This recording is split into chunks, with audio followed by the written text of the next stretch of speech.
Assalamualaikum warahmatullahi wabarakatuh.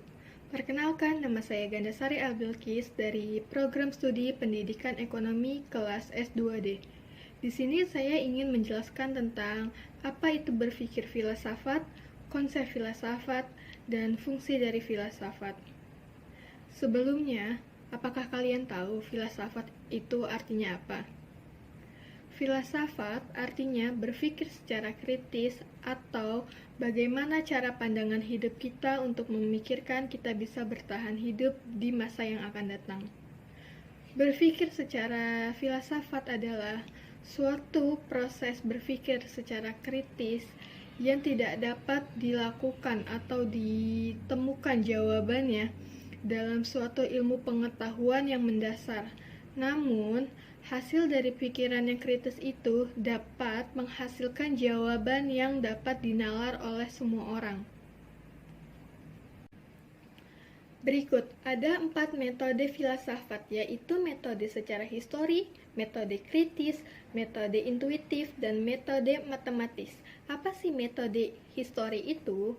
Metode histori biasanya kita mengumpulkan para tokoh filsafat, bagaimana sejarah kehidupannya, dan filsafat-filsafat apa saja yang telah dia temukan.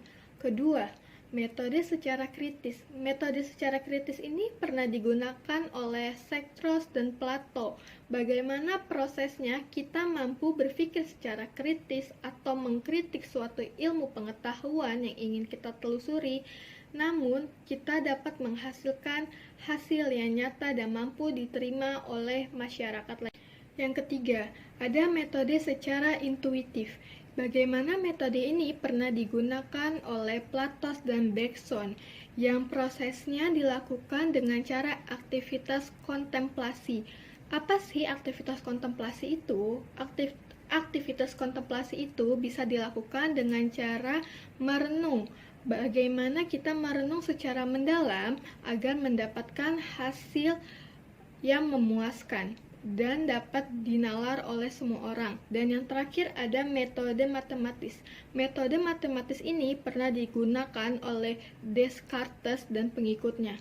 Metode matematis ini biasanya dilakukan dengan cara menganalisis suatu ilmu pengetahuan dengan ilmu pengetahuan yang subjektif, sehingga kita dapat menghasilkan hakikat-hakikat yang sederhana dan mampu diterima oleh orang lain. Berikut ada konsep filsafat ilmu. Ada 3, yaitu 1. Berpikir secara kritis. 2. Mencari kebenaran suatu ilmu secara sistematis. Ketiga, membahas dasar dari apa yang dibahas dalam ilmu agar ditemukan kebenaran yang menyeluruh, meyakinkan, dan dapat diterima oleh nalar. Berikut ada 3 landasan filsafat, yaitu ontologi, epistemologi, dan aksiologi. Apa sih landasan filsafat ontologi itu? Filsafat ontologi itu adalah ilmu pengetahuan yang meneliti segala sesuatu yang ada.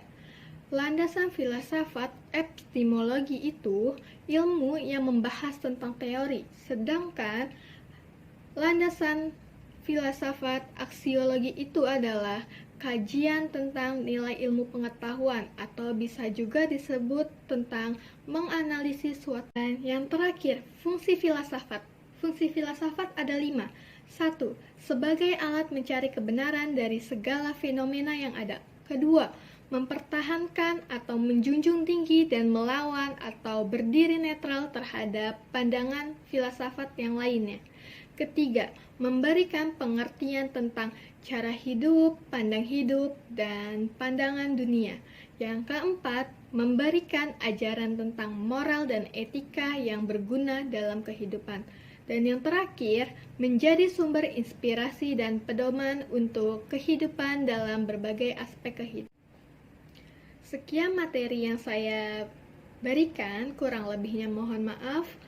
Semoga materi yang saya berikan dapat bermanfaat bagi kita semua. Jangan lupa like, comment, and subscribe.